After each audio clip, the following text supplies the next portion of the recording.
It's time for a Big Blue Kickoff Live. Nobody can ever tell you that you couldn't do it, because you did. On Giants.com. You know what I saw? New York Giant Prime. And the Giants mobile app. 17-14 is the final. One touchdown, we are world champions. Believe it, and it will happen. Part of the Giants Podcast Network. Let's go out there like a bunch of crazy dogs. Have some fun. Hello again, everybody, and welcome to Wednesday's edition of Big Blue Kickoff Live, presented by Cadillac, the official luxury vehicle of the New York Football Giants. Paul Dottino and Matt Citak with you for the next hour to talk Giants football and some NFL draft prospects. Yes, it's that time of the year again, Matt. We're starting our college previews with the prospects who are entering this year's draft. That'll be coming up at the end of April, folks. It'll be here before you know it. So we will start our countdown today with the Oregon Ducks, a college powerhouse. They got several players that we're going to be talking about. In just about 5 minutes, we'll get on the horn and go all the way out to Oregon and check on some of their top prospects. So we'll take your phone calls probably in about 20 minutes or a half hour or so once we get done with our guest talking about the Ducks. As always, though, our number is 201-939-4513. 201-939-4513. You can find us on social media at #GiantsChat. As always, we are also on the Giants app. We are on the Giants YouTube page, and you can also fire off comments there as well. We come to you from the Giants Podcast Studio, presented by Hackensack Meridian Health. Keep getting better.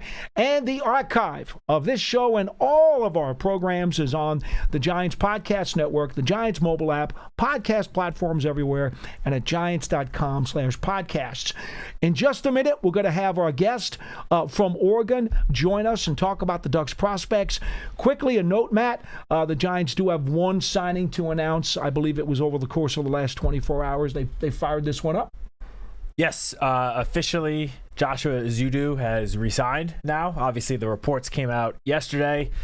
He was in this morning. He signed the contract. He's now officially on the roster. And I believe since we came off the air yesterday, we also officially announced Darnell Mooney. I think that was after yesterday's show. I think it was. Obviously, again, another situation. Reports were already out, but officially, he is a member of the New York Giants now. And for now, that is it. We haven't had any new, reports. Is there any money left? That's a question for someone upstairs. I can't answer that one. No, I don't think either one of us are in the economic factions of this building. No, but the way it seems like, I would say, obviously the first wave of free agency is done. That was last week.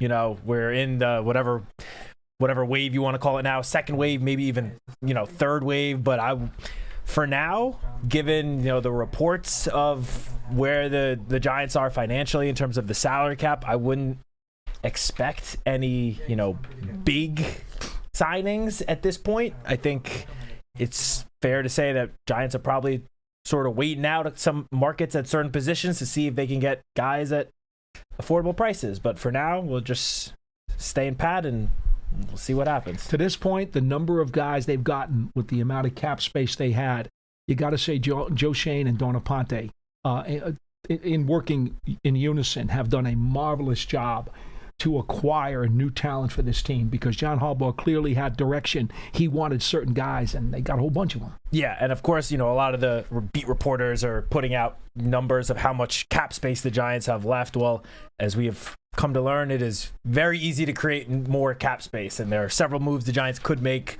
We don't have to get into the specifics, but easy moves that could be made that will clear up more cap space, help the Giants obviously get through the draft class, undrafted free agents, but also maybe add a couple of more free agents on the cheaper side, but add guys nonetheless. So. The cap number is always fluid. Yes. That's the key word. Fluid. It starts with F.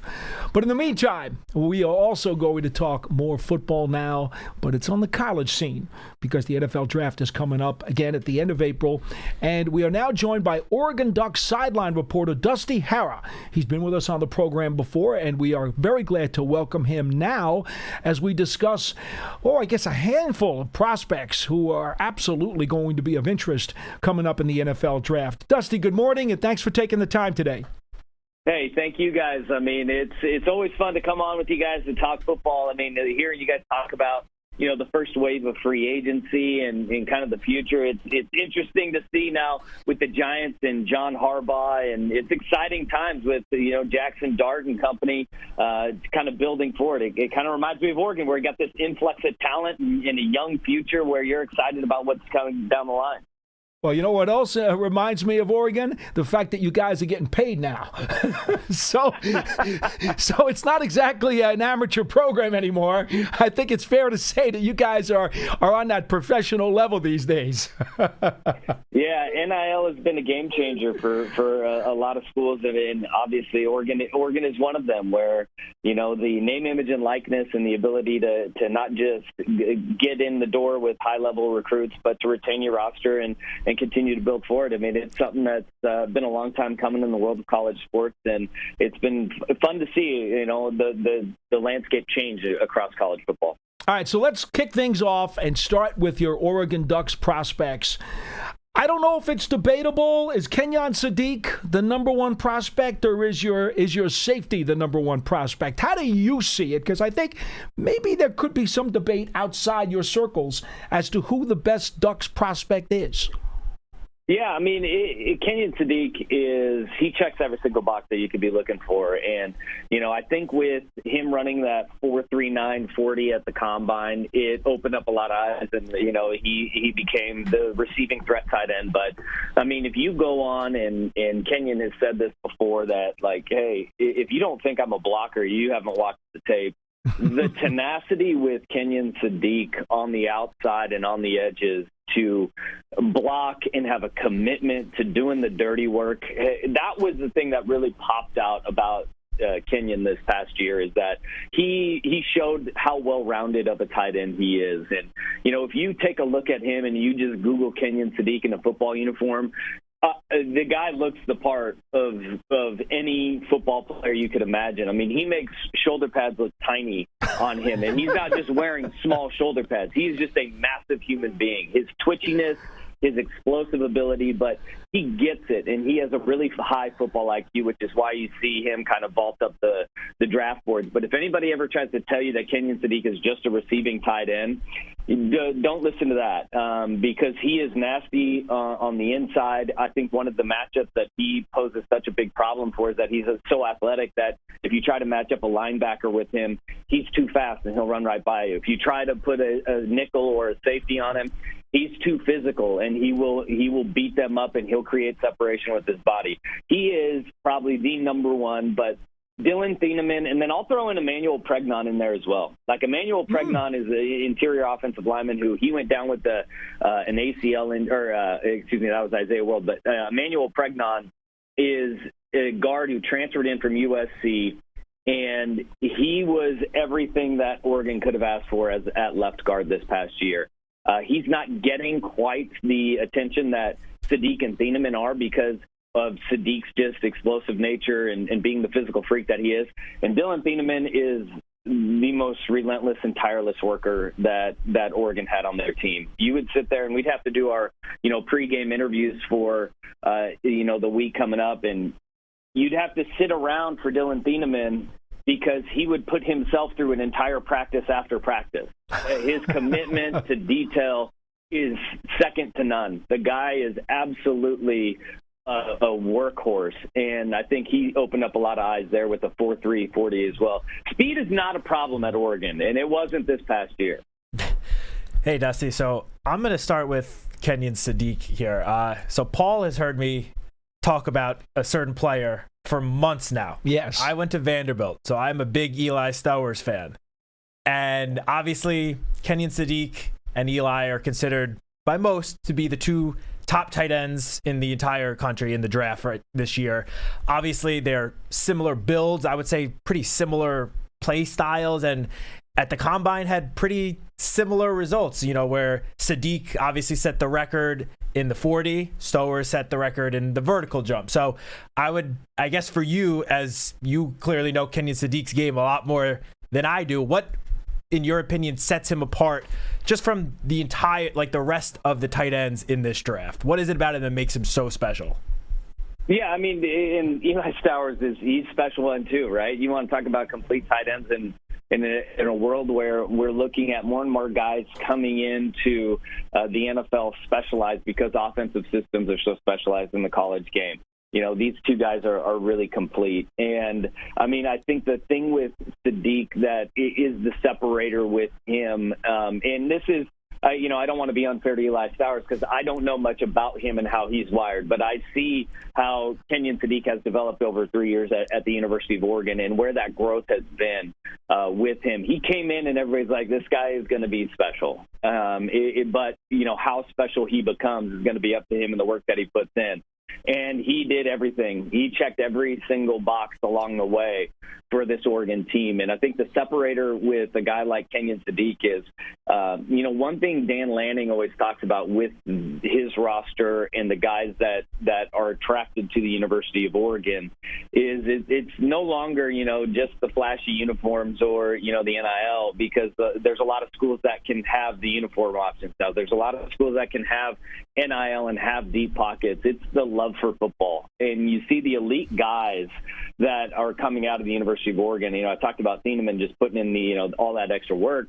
Sadiq is one of those guys who he's a workhorse too. He's done all of the little things. And I think one thing that has grown so much is, that football IQ with Kenyon Sadiq, and watching that kind of development and that process over the last handful of years has been really fun to watch because you see a really smart football player now. Physically, he's got it all together. And again, I don't want to take anything away from Eli Stowers because you get into Vanderbilt, you go to Vanderbilt, you got to be pretty smart to go there too. But I think that is kind of one of the separators that you see with Sadiq is, he has seen every single, defensive scheme to try and take him away, and teams just can't do it. But he's also okay with team success and not having to be the guy who has multiple catches in a game, right? I think that was one of the things that Sadiq's numbers may not have been as eye-popping as people were hoping for this season, but when you watch the way that teams were trying to take him away, there were 2 and 3 sets of eyes on him every single week, and that never changed his preparation. It never changed his demeanor. You never saw him, get frustrated or throw fits because he wasn't getting the ball enough. He wanted to win, and that was the biggest thing with Kenyon Sadiq. I'm going to ask you one more thing about Thieneman because he's getting a lot of ink, and certainly I understand that, especially after Emmanuel had such a great Super Bowl.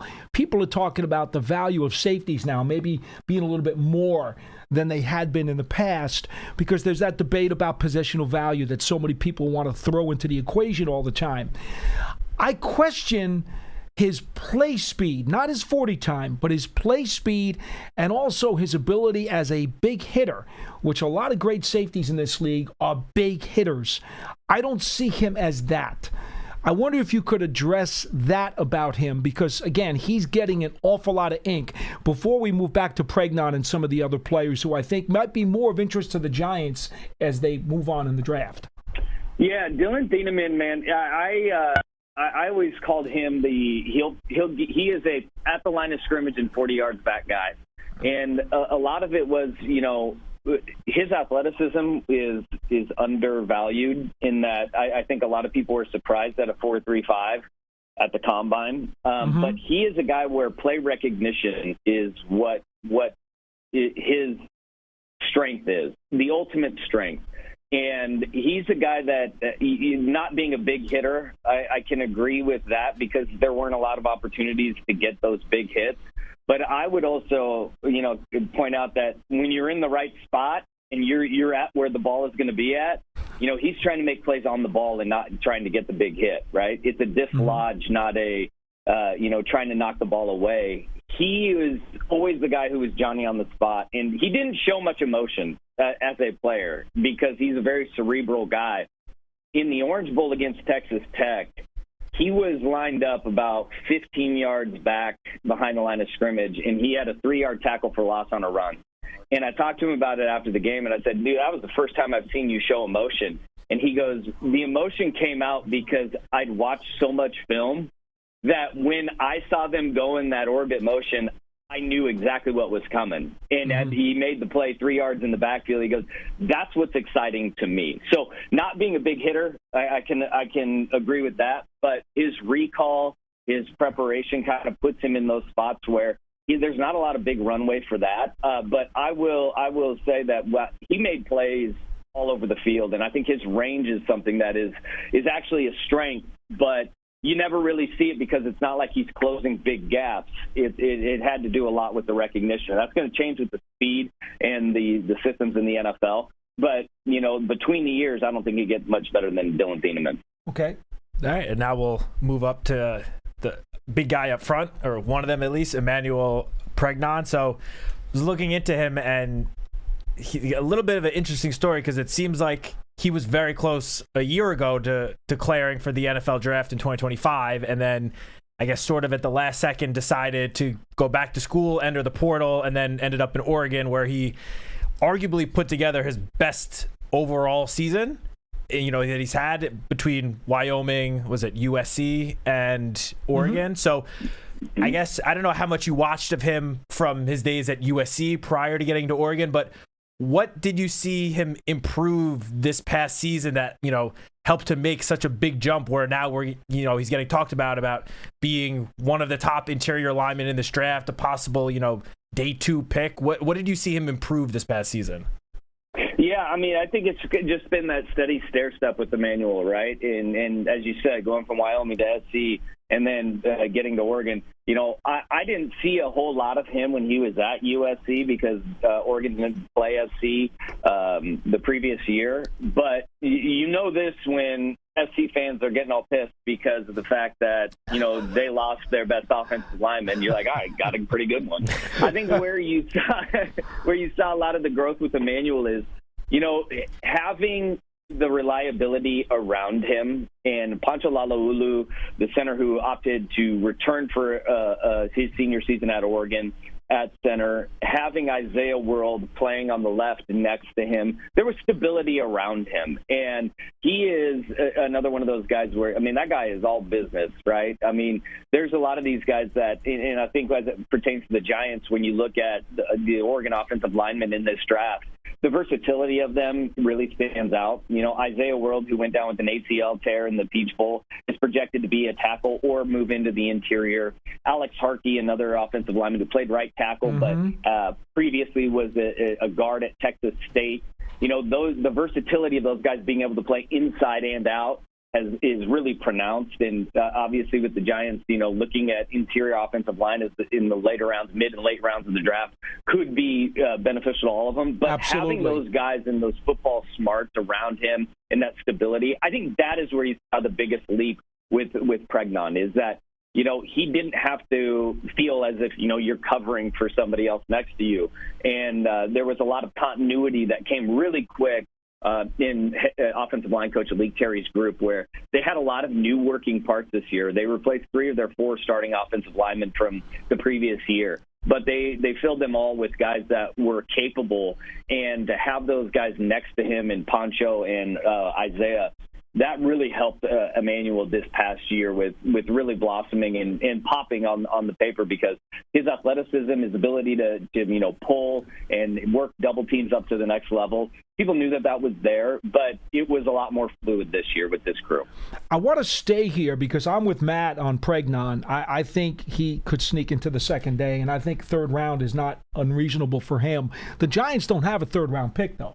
They're at 37. In round 2, they pick very high, and then they don't pick again till after 100 when they get into the top of the 4th round. So Isaiah World and Alex Harkey are 2 guys you just mentioned in your last answer that I want to ask you about because, yes, their versatility is certainly something that interests me. Both of them are nasty. They have a motor. They get after it. World could be a 4th-round pick. Harkey might even be a priority free agent for all I know. I don't know how deep he's going to get drafted on the 3rd day. I really don't. But I think the fact that both of those guys have the ability to play interior, and they've got traits that, if you can hide them inside at guard with their power, their feistiness, their ability in the run game, these are guys that might be of interest to the Giants as you're looking to try to fortify some depth on that offensive line. So your thoughts on both of those guys, positives, negatives, and what are you guys hearing out in Oregon in terms of where their real estate might be in the draft? Yeah, I mean, they are both guys that played on the outside. Isaiah World at the left tackle, and talk about a guy with a proper last name. He is the size of the world. The very first time I saw Isaiah World, I was tying my shoe, so I was bent over, and he walked past me, and I looked up, and I just had to keep looking up higher and higher. He's every bit of 6'8", and I was just like, goodness gracious, this guy is enormous. But his athleticism and his length, he has really long arms and great reach. And that, him on the outside, that was a benefit to him. I would say that, one of the things that whether it was on either one of the edges, you look at all of the, prognosticators of the draft, and they say that, speed rushers would be the issue. That's why move them on the inside so they're not working against guys like, Kayvon Thibodeau or, the TJ Watt and Myles Garrett. Those guys are a little bit different, but the versatility and their ability to move inside and outside is because of that athleticism. Isaiah World is a guy that, you use a utility type offensive lineman where you would feel comfortable putting him on the inside or the outside. At his frame at 6'8" and 320 pounds, he is put together. And Alex Harkey, you talk about a guy, you said both those guys are nasty. I loved watching Alex Harkey play. And if you ever watch any Alex Harkey highlights, you want to talk about a guy who will finish a block. I mean, that guy would finish a block sometimes to a fault, right? Where he was driving guys out of bounds onto the cement and into the stands. He's a guy that he will not stop until his job is done. And, his frame also fits to work both inside and outside. He's at, 6'6". And, a gentle giant when he's off the field. He's one of those guys where he's seeing red in between the lines when the ball snaps until the whistle blows. A gentle giant off the field as well. And I think that both Harkey and World, and especially with Harkey, his athleticism as a puller and ability to get to the outside and move, that is his strength in spades. I mean, that would be it, is that he can move, and he's a people mover as well. Both those guys, if you're talking, day three guys, absolutely 100%. Both World and Harkey are going to be guys that are going to be good pickups, and with that versatility, I think we'll find landing spots. All right, this is the last one for me. I mentioned before when asking about Pregnon, that a little bit of an interesting story. Well, you can't talk about interesting stories without talking about Bryce Bacher, who is a two-sport athlete, got drafted by the Houston Astros in 2024 as a 13th round pick and decided to go back to school. He back-to-back all Big Ten selections, even got some recognition from media outlets as an All-American this past season. I saw Sports Illustrated named him one.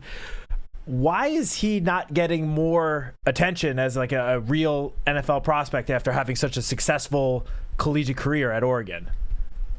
Yeah, I mean, that is the question with Bryce, because what you cannot question is whether that guy loves football. That guy was a walk-on in both baseball and football at the University of Oregon.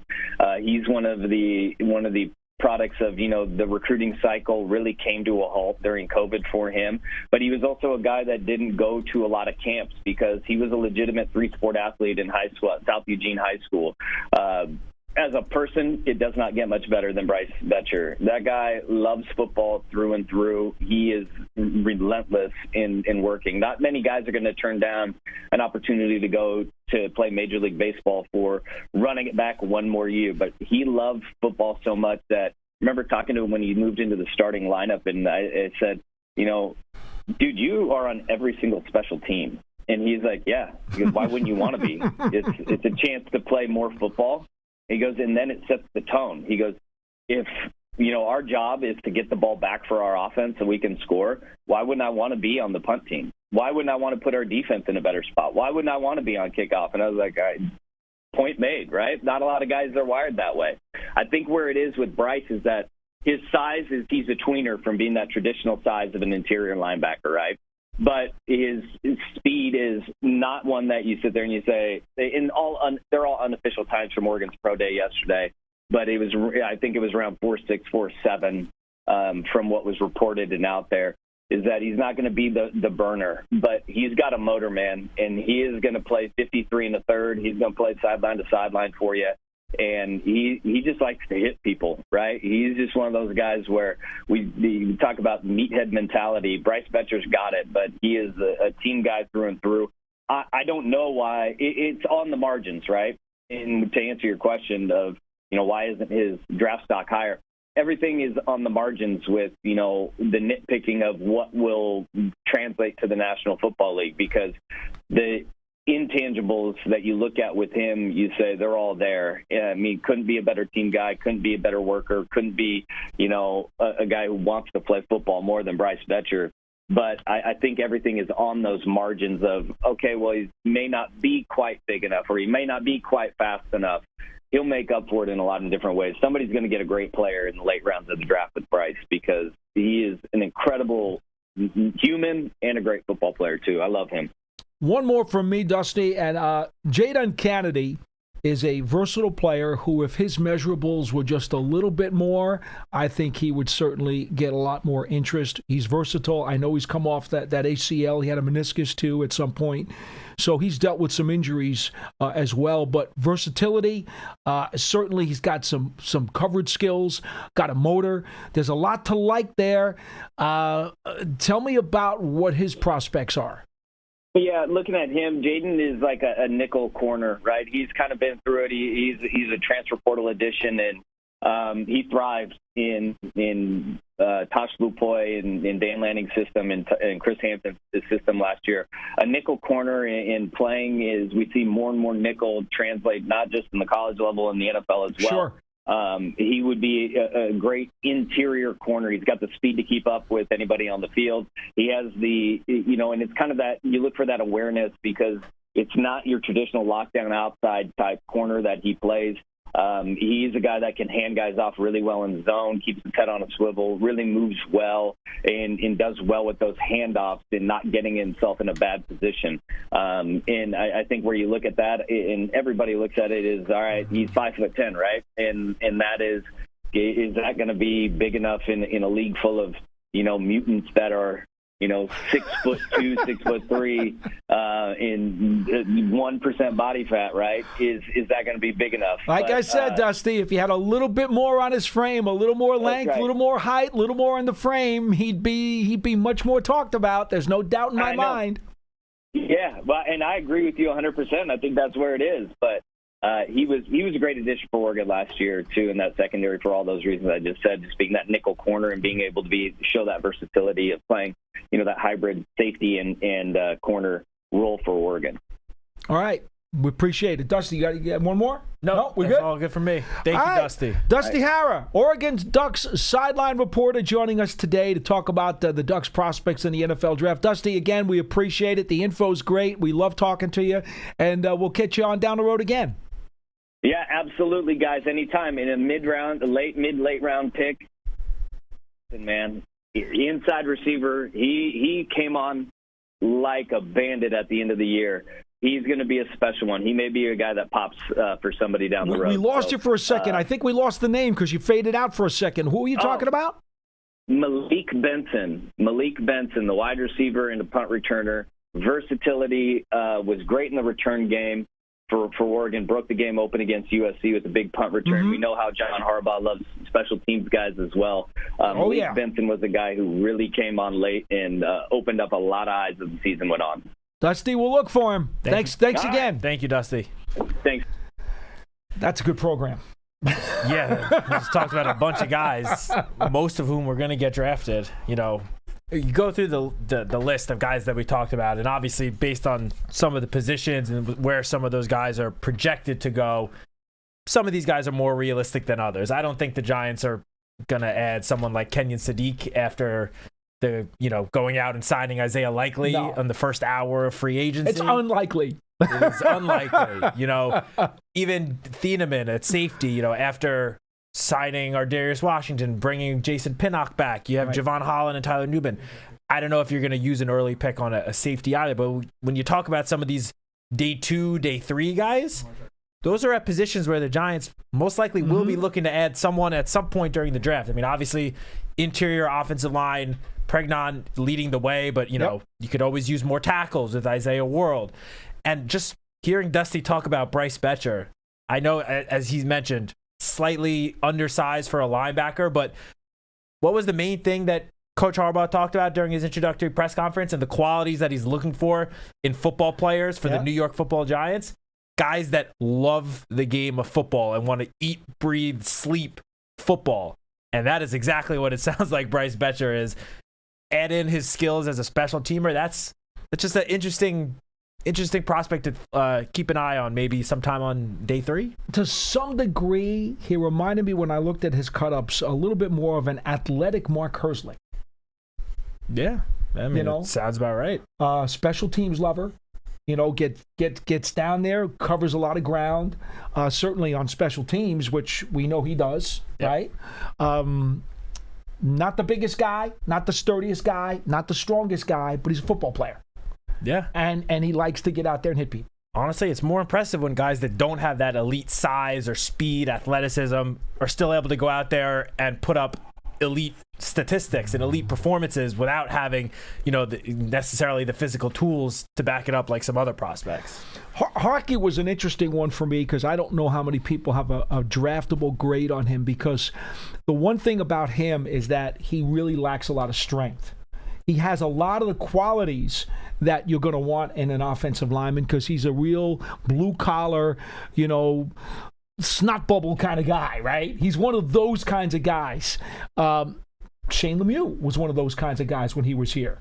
But, that didn't work out for him. Had injury after injury after injury, and it just never seemed to pan out for him, which was a shame. But he was an Oregon guy who was a blue-collar guy, worked his butt off all the time, got to the NFL, and then suddenly injuries became an epidemic, and it never really worked out for him. But Harkey's one of those guys who, he's playing tackle. I think he's got a shot to make an NFL roster as a guard, but he's got to improve his power quotient, I think, which is why I don't see him being... He may sneak into the end of the draft, I think, but if you can get him, some NFL team is going to take a shot at him somewhere, either late in the draft or as a priority free agent. They're going to feed him with a whole bunch of protein. And once they get his power quotient up, I'm telling you, mark my words, Matt, I got a feeling that guy's going to help somebody in the NFL someday. Yeah, and then just real quick, the last guy that Dusty added on, Malik Benson, just looking him up. What'd you get on him? Transfer. So he spent the last 3 years at 3 different schools. Was at Alabama 2023, Florida State 2024, and then Oregon this past season. Good programs. Good programs for sure. Had over 700 yards and 6 touchdowns for the Ducks this past season. And also, even more impressive, averaged about 18 yards per punt return. Most of it came on one. He had a 1 long touchdown return, but he, as Dusty mentioned, good returner. Shifty, kind of small, shifty receiver as well. I don't know if he's going to get drafted. On just looking up on the Pro Football Focus big board, they have him ranked 285 overall, which obviously would have him be an undrafted free agent. But could be another just interesting guy that might not hear his name called next month, but certainly will be getting phone calls from teams after the draft about joining on as an undrafted free agent. Yeah, probably. I think it's hard to imagine that he wouldn't hear the phone ring. Anyway, 201-939-4513. Time to get to your phone calls for the remainder of the show. And it looks like number 1 is John from Cape Cod. You're first on the program. Hello. Hey, good afternoon, guys. What's up? Just a couple of things, and the last two I'll take off the air. The fascination the last 2 years with analytics, I get such a kick out of it. The teams are like kids with a new toy. I'm wondering how far they take the analytics because, the ultimate computer is right between the ears. So I'll give you an example of analytics and maybe how they don't go far enough, or at least you don't know because they don't talk about it on television. Suppose you've got 4th down and 2 on your own 40-yard line, and your analytics say that you have a 57% chance of making it by going for it versus kicking. Do you go the next step? Because the next analytic should be, what happens if you get stopped? What are the analytics on what are the chances of your defense holding that other team from scoring points, whether it's a field goal or a touchdown? That's analytics. When you take it all the way out, we call it statistics and data analysis in the business world. John, you make an interesting point. I don't have an answer for you because I'm not in that part of the office. There is a lot of money, a lot of people, a lot of resources, technology and otherwise that NFL teams put into that. Some weigh more heavily than others. Mm-hmm. That's just the bottom line. John Harbaugh brought how many? 5 football analysts with him from Baltimore? So. Around that. Who are added to the Giants room. And the Giants already had 4 or 5, right? Yeah. I think. So now, before you go off on a deep end here, John, when it comes to the actual coaching of the game, I don't know enough about John Harbaugh. I have not watched him coach enough of games play by play to understand how he weighs them or how he uses them in a game. What I do know is that it's quite clear, the evidence is before us, he does believe heavily in them in terms of getting research, in terms of preparation. Oh, yeah. That's clear. Yeah. That's clear. Yeah. But how will he use them in making game time decisions? I don't know the answer to that. Yeah, I don't think it's, it's so like kind of black and white as if like the situation that you gave where it's 4th and 2 on your own, 40 whatever yard line. If it's over 50% chance that you complete it, then that means, or convert it, that means you're always going to go for it.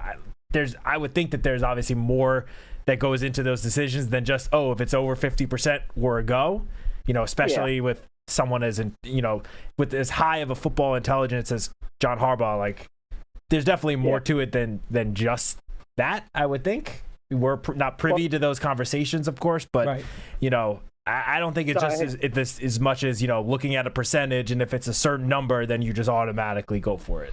John, I'll say this to you, and this is one of the credos that I live by. Analytics, they do not bleed, they do not sweat, they do not feel pain, and they do not know fatigue. And those, the last time I checked, are all important facets of the human experience when you're on a football field. That's all I'm going to say, and don't push me any further because I don't want to get myself in any more trouble. They also don't understand situational football, and I think that to me the two models for between the ears analytics are Bill Parcells and Bill Belichick, because Parcells in the beginning was accused of being very conservative. But if you remember... he was a big fourth down gambler. Sure. He was big on going for it on fourth down when he felt the situation was right in the game. And Bill Belichick preached situational football to every single player he had on his roster when he was teaching them. Next thing, very quickly, I'm just hoping in the draft, I would love to see the Giants get a real athletic, big linebacker with their first rounder, because it just rounds out that roster, and it's another run stopper in the middle, which is where their problem was last year. I think there's one in this draft. I think there might be one that's pretty good that could be available at number 5. Yep. Thank you, John. Go ahead. Go ahead. One more? Go ahead. I'll just leave you with this, and I'll take it off the air. There's so much bad-mouthing about Evan Neal. But I'll tell you something. Aside from you guys, there's 2 guys that I really respect on the podcast, and that's Bob Papa and Carl Banks. And both of them watched Evan Neal play a guard last year, preseason and practice. And apparently, I know it's a great contract that they're getting for right now, but there's all the possibility in the world that he could work out at guard, because the guy's a road grader, and if the Giants need anything, it's somebody for short yardage to get them in the end zone when they're down inside the 5. And the final one, what's going on with Jalen Hyatt? Haven't heard anything talk about him or Cap or second-round draft choice. So third round. Apparently he's making money. All right, John. I'll take it off the air, guys. Thank you. I think the answer to both of those last 2 questions are there's a new administration here, and that is a coaching staff, head coach, assistant coaches. they are willing to give both of those players who have not lived up to their billing one more shot with this organization. And why not? Yeah, well, first of all, when it comes to Hyatt, he's going into the last year of his rookie contract. I don't know there's not much to talk about him. It's not like he's coming back from an injury or something. So honestly, for guys that are under contract, it's better to not hear their names this time of year, because the guys that are being talked about, typically there's something going on with them that is not always the best. So it's the fact that there hasn't been any talk about him, I don't think that is a negative. No. He's inexpensive too. He's inexpensive. And look, I would think that he's someone that would, sort of, just like we kind of talked about it last year, be, competing for a spot on the roster, especially with some of the moves made at wide receiver. Coach Harbaugh made it clear no one is guaranteed, their spot. Just because you've been on the team last year or the last couple of years, you're not guaranteed your spot. You have to earn it, which is what we should want every single player on this roster to have to do, is to earn their spot. And in terms of Evan Neal, I know we kind of talked about this last week, but the reported numbers on the deal make it sound like it is such a low-risk move that it's like, why not take a chance? If John Harbaugh, the new offensive coaching staff, whoever it is, if they think that there's something still untapped in him, because he's got the physical tools, as we talked about last week, he's the biggest guy on the team. Like, if they think there's even a 2% chance that they could turn his career around and get him to be, at the very least, just a solid contributor based on the amount of money on the contract, there's literally no risk to it whatsoever. It's such a low risk, and it could be no low risk, low reward, but the potential for it to be a high reward. This guy was the 7th overall pick a couple of years ago. There's just no downside to it. I'll go a step further. Your guy Van Roten kept him off the field last year because he played such a good job at right guard. 2 years, yeah. Yeah, but especially last year when they started training Neal at guard. Yep. And Bob and Carl are absolutely right, if you've listened to them. When Neal got a chance to play some guard in the preseason and they were trying him out there, the snaps were pretty good. Yeah. He wasn't bad. No. But Van Roten wasn't giving up the position. And he stayed healthy the whole season. Didn't miss a game. So, I honestly think that the 2025 campaign was more about Van Roten holding on to the spot and not giving Neal an opportunity to try to take it. Yeah. More so than Neal stinking. Yeah. Again, we're not privy to all the conversations that go on between the coaches, especially, last year with the old coaching staff. But I would have to think that if Van Roten, even if he didn't get hurt, if his play took a big step back from where it was in 2024, there probably would have been a decent chance that we would have seen Evan Neal in a game at right guard at some point. But again, I think so. Van Roten was the most consistent, solid offensive lineman the entire year on the whole line and didn't miss a game.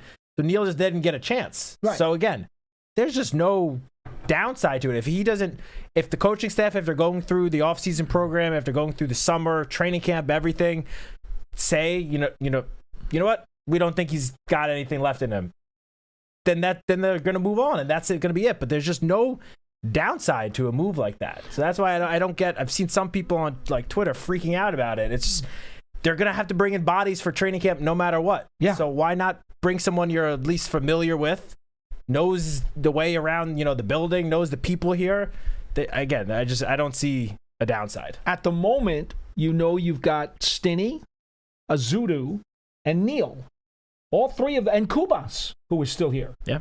So you got 4 guys right now who, at least at this stage of the calendar, are saying to themselves, hey, I better do whatever I can to compete because there's going to be a chance to take some snaps. And we don't know what Van Roten's doing. So yeah, we don't know. We don't know what the situation will be at guard. No, but there's four guys right now who should be thinking to themselves, I got a chance to fight for snaps. And you never know if they're going to draft somebody, for sure. Which they absolutely could. Yeah. In fact, I would not even shy away from it. If they had good value at the time that they pick later in the draft, I would probably do it. And as we've talked about many times, we also don't know what the coaching staff thinks of Marcus Bowe in terms of what position he might be. Moving him. In terms of what position he might know. be best suited at. So that just could be another body to throw into the mix there. And in terms of competition, they got a ton of bodies now in the wide receiver room. That's a big room right now. Yeah. Now, outside of Neighbors, there's no, quote, star. There's no A number one. You know, Mooney's probably a little step down from that. Mooney would probably be the next most accomplished in terms of at least who's had the best seasons. Yeah, no doubt. Probably be Mooney. Mooney's had basically 2,000-yard seasons. So, but, I mean, there's a lot of bodies in that room right now. So what do? You let guys who are inexpensive compete.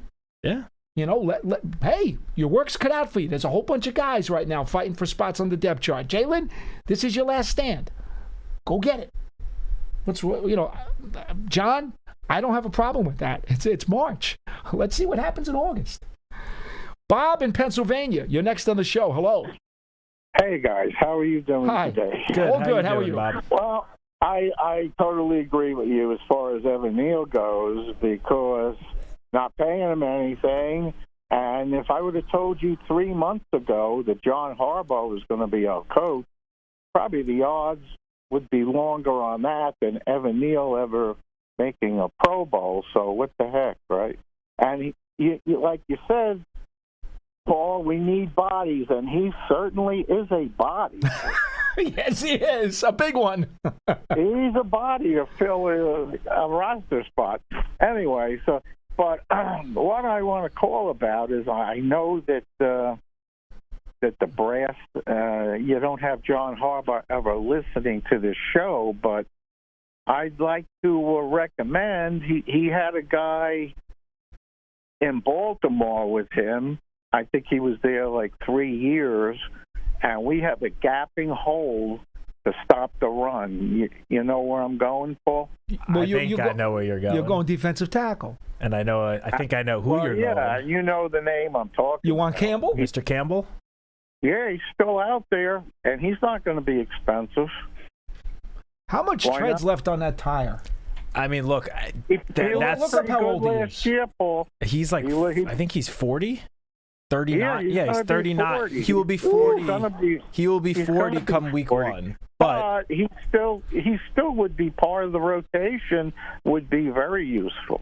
Yeah, look, I have said that name to people in my department upstairs as just an interesting name that I would think could be a solid addition because he is turning 40. There's no doubt about it. But he had 6.5 sacks last year. He's had. In each of the last 4 seasons, he's had no fewer than 5 sacks. And that's his age 36, 37, 38, and 39 seasons. He is still a very solid contributor. Let's hear it for the old guy. He is tremendous. Exactly. He is a tremendous, from what I've read about him, a tremendous person off of the field and in the locker room. Right. Obviously, I was also going to say he's a good locker room guy. I believe he's won Man of the Year in the past, or if not, been nominated numerous times. I think he would, be a phenomenal mentor to. Not that Dexter Lawrence really needs a mentor at this point of his career, but to Darius Alexander, some of those other kind of young guys in that group. So, and you're right that he wouldn't be the most expensive guy out there. He signed 1-year deals for each of the last couple of years. I would assume turning 40, he's probably looking at another 1-year deal. But again, last year, even though he was 38, turning 39, he signed a contract for $5.5 million. That's not nothing. So I'm sure he wouldn't mind playing for John Harbaugh again too. So it seems like the perfect fit. I'll just add one thing before I get off. Is that living now in Western Pennsylvania, I've come to despise the Steelers. But I'm watching that game, and as far as long shots go, I was rooting for that Baltimore kicker to miss that. In the unlikely event that John Harbaugh would become available. And that came true. So, like I said, maybe Evan Neal can play guard. Thanks for the phone call. We appreciate it. Thank you, Bob. All right, I just did the calculations on Campbell. Yep. Played a little over 30 snaps a game last year. 46% did play all 17, started all 17. Played all 17 all the last 3 years. Indeed he has. But it came out to about 30, 31 snaps a game last year. Okay. All right, so I guess the question is this. You have to think about how much he has left. You have to think about how much money he wants. Now, you said he made, what, 4 or 5 last year? Last year, according to Spot Track, he made 5.5. Made 5.5. All right, so I don't know if he's coming in for the veteran minimum. He probably is going to want a little more than that. Probably, right? yes. Okay. So you got to see if you're willing to spend that kind of money. Of course. And again, not a lot, but you got to figure out if you're willing to do that. But then the other question is, now, how do you think you would deploy him given what's on the Giants roster now? Are you going to want to deploy him more as an end or more as a DT, right? And then how many snaps are available for him if he joins what the Giants believe they will still have on the roster? Well, that's where I think, again, even more so he would be a great fit is he's proven that he could line up basically anywhere on the line. Correct. And succeed there. That's true. You can move him around all over the place. That's absolutely true. Especially, as you mentioned, obviously there's Dexter, there's Brian Burns, there's Abdul Carter, there's Kayvon Thibodeau, and there's only so many snaps of how many, down linemen you could have out there. Golston's out there, right? And there's, of course, there's Alexander. Alexander, there are other guys. But the fact that Robertson Harris is still here. Yeah, the fact that Calais Campbell has proven that you could line him up anywhere and he will get the job done, I think that's even, more of a reason to potentially give him a look. If, again, the biggest thing I believe with him would be the money, because you're right, he's not coming in at this point and taking the minimum. He's coming off a 6.5 sack season. Despite his age, he's still shown that I think that he still has got gas left in the tank. And I know you brought up the 46% of the defensive snaps played, but I think part of that was the fact that he was playing for the Arizona Cardinals, whose season was basically done before it got started. And so you're not pushing a 38-year-old defensive tackle, 39-year-old at that point, to play an exorbitant amount of snaps. I didn't give in you that number season. to diminish his abilities at this point. I gave you that number to show you that durability-wise, he had 30-plus snaps in his tank. Yeah, no, per game. Fair. It wasn't a knock. Fair. I was just looking at the percentage of snaps he played the few seasons before that. 58, 63, 62, 64. I think he's still, in terms of percentage of the defensive snaps, I think he's still capable of playing, maybe not in the 60s, because, again, he will be 40 years old, but close to that number. And as I mentioned last week, after everything that happened years ago with, the reported Giants' interest in Andrew Whitworth and how that reportedly fell apart. And I was one of those guys who thought he was too old. In part because of his age, and then he went on to just have all-pro seasons with the Rams. Yep. If a guy is showing that he's still got gas left in the tank, I'm not going to be the one to say, no, we can't sign him because he's too old. Not that I have any say in the matter anyway, but... I got you. It certainly... I understand the merit. But I do think there's like those 4 questions you have to figure out answers to. Yeah. The money part is the biggest thing. I think he, as you mentioned, he's coming off the season he had. He's not, I don't think, would sign for the minimum somewhere. And we don't know how much cap space the Giants have left to give out bigger deals. He also might be one of those guys who wants to wait until training camp. And you know what? Yeah. I'll come in after the first couple of weeks of training camp are over, and that's when I'll come and join a team. It's certainly possible, right? But he did play 3 seasons with the Ravens under Coach Harbaugh. So I don't know what the relationship was like between them. I would imagine it was good. Just again, everything I've read about Calais Campbell as a person and what we know about Coach as a person, I would imagine that they would have gotten along pretty well. But put it this way, if you're still playing that much ball at this stage of your career and you've accomplished all that he's accomplished, chances are he still loves the game. Yeah, that definitely would be someone that falls into the category of coaches, guys that love football. Yeah. He clearly loves football. All right, let's go to Scott, New Mexico. You're next in the show. Hello. Hi, guys. How are you today? All right, how's it going? How are you, Scott? Good. Overall, I like what the Giants have done, but I'm still kind of dissatisfied with the cornerback scenario. I think the season, no matter what the Giants do in free agency or in the draft, is going to come down to one player. And I think that's the progression of Jackson Dart as the quarterback. If he progresses to such a level where he becomes a force in the NFL, I think the Giants have an excellent shot to get to the playoffs. But the cornerback position, I'm still a little concerned with. And the reason being is I looked at Newsome's record in 24 and 25, not discounting what he did at Cleveland, but his record the last 2 years hasn't been very good. And I'm a little worried about how they're going to conceptualize or put that backfield together. There was a player, I wanted to get a comment, I think, from both of you. D'Angelo Pons from Indiana. He's small, he's 5'9", but he had a vertical leap of 43, or a little over 43, which was the best they ever had at the combine in 3 years. Mm-hmm. And I saw him play in 5 games, and he's outstanding. What would be the possibility that they might look at somebody like that? And I don't have to remind you, Paul, that Darrell Green was the same size, and he's in the Hall of Fame. Yeah. So it's not. I don't discount the fact that he's short or that he has shorter arms, but he's a force. He has closing speed, which is what you want to have as a cornerback. And he can play the outside. I probably can play inside as well. So I wanted to get your comments on whether the Giants at 37 might look at somebody like that. Because, again, I'm unsure that the cornerbacks the Giants have on the team right now can actually do the job. If Paulson Adebo plays as he did last year instead of how he played at New Orleans. Well, that's a problem.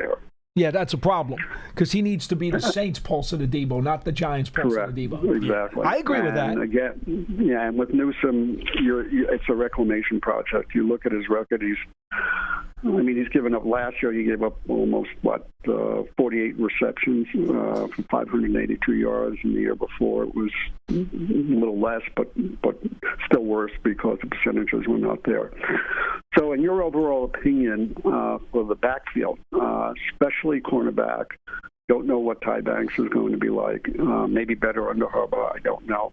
But do you think that might be the greatest weakness that the Giants have? And also just a comment on whether you think the progression of Jackson Dart is going to be where the Giants are going to be in regard to making the playoffs or not. And I'll take your questions off. your answers off the air. Thank you. Thank you, you, Scott. Scott. Which one you want? Well, just very quickly, because I don't think this one requires too long of an answer, but yes, I think Jackson Dart's development and growth I knew where you were going. 2026 is the most, crucial thing to the Giants' success. And I think that kind of goes without saying. You can say that about just about any young starting quarterback in the NFL for their respective team. So there's a reason they call them future franchise quarterbacks. Yeah, that one is easy. But in terms of some of the other ones, D'Angelo Pons, the cornerback position. The thing about D'Angelo Pons, I know Scott, you mentioned his size, but pretty much every draft analyst is saying that he's going to have to be a nickel corner in the NFL. He's just too small to be an outside corner. So if he's a guy that's going to get drafted just to play inside, what are you doing with Drew Phillips? You then take Drew Phillips basically off the field. And I think Drew Phillips has shown promise. Obviously, his rookie season was a little bit better than last season, but drafting D'Angelo Pons at 37 would drive Drew Phillips off of the field. I don't think slot corner is a big need, honestly. I think, and I mentioned this last week, I still think the Giants could certainly afford to add another body to the cornerback room, but I wouldn't be so quick to just write off Greg Newsome. Obviously, wasn't brought in to, all of a sudden be the team's number one cornerback. No one's expecting him to do that, but he was very solid his first 3 seasons with the Browns. And I know the last 2 seasons were not nearly as good, but keep in mind that in 2024, his first down season, the Browns team overall was horrendous. They went 3-14 that year. They were one of the worst teams in the NFL. And while that doesn't directly, lead to one player's individual success or failures on the field, the team playing so poorly, as we've unfortunately seen around here the last couple of years, sometimes leads to guys, I'm not saying not giving it their all, but not maybe playing up to their full potential because the team and the season is going absolutely nowhere. That was 2024. 2025, he got traded a couple of weeks into the season. His season, he started off solid. Not great, but he started off his season in Cleveland a lot better than he did the previous year. And then he got shipped to Jacksonville. And getting traded in the middle of a season at that position at cornerback, it is not so easy just to pick up a new defensive playbook day one and become, the same player that you were just a week ago playing for your previous team. That is a very tough position to have such a big switch in the middle of a season for it. And I'm not using that as to say those are the reasons why his numbers the last 2 years looked like they did. But I do think that those are both at least contributing factors to the equation around Greg Newsome. I think there's a reason why he was targeted and brought in to play and to compete for that second cornerback spot with opposite Paulson Adebo, compete with Deonte Banks. But I do agree that I think, it doesn't have to be the 5th pick or even the 37th pick, although obviously you get past those 2 picks and there's going to be a pretty steep drop-off to the Giants' next pick. But I do think you could afford to add a cornerback at some point. Again, whether it's in the draft or even another veteran. The longer we get into free agency, the more team-friendly deals we will see these veteran free agents sign. And I'm not exactly sure which veteran corners are still available, but this is my favorite example, but the 2022 season when the Giants made the playoffs, Fabian Moreau was brought off of the street in the middle of the season and stepped up as that starting second outside corner and was very good for the Giants. It wasn't until Adoree Jackson got hurt, and then he had to step in as the CB1, and then his numbers took a bit of a hit. But when he was on the practice squad first. They signed him to the practice squad, and then like a week or two later, they promoted him, and he immediately became the second starting outside corner. Story. And when he was playing CB2, he was playing very well. Again, it was only when he started having to match up against teams opposing number 1 wideouts that he started to, struggle a little bit. But you can find veteran corners. I'm not saying you should wait until into the season to address the position, but point being, whether it's some point during the draft or a veteran, a month, 2 months from now, I do agree that you could afford to bring someone in just to compete in that room, maybe add a little additional veteran leadership, but I wouldn't be so quick to write off Greg Newsome. There was a reason why he was brought in. I agree with everything Matt just said. I will also add 2 cents. I do think that Pons' value for a team that needs a nickel is probably right up there high at the second round. I don't think that's out of the question. I think his value is there. He's a very good player. Don't take what I said as me saying he's not good. He's a very good player. I just don't think in this case it's a great fit. Yeah, because I don't think that most likely play in the slot. I don't think the Giants would use the 37th pick on him, but I could see someone taking him in that neighborhood. Because I don't want to disrespect the player's ability. No, he's a very good player. All right, that'll do it for this edition of Big Blue Kickoff Live, presented by Cadillac, the official luxury vehicle of the New York Giants. As always, you can catch an archive of this show on the Giants mobile app, podcast platforms everywhere, and at giants.com/podcasts. We thank our guest today from the Oregon Ducks, the radio sideline reporter Dusty Hara, for discussing their NFL draft prospects. And as always, we have come to you from the Giants podcast studio, presented by Hackensack Meridian Health. Keep getting better. I know there were more questions on YouTube, but we are out of time today. Perhaps we'll have an opportunity to revisit those for tomorrow. Thanks for joining us on Big Blue Kickoff Live. For Matt Citak, I'm Paul Dottino. We'll see you again next time.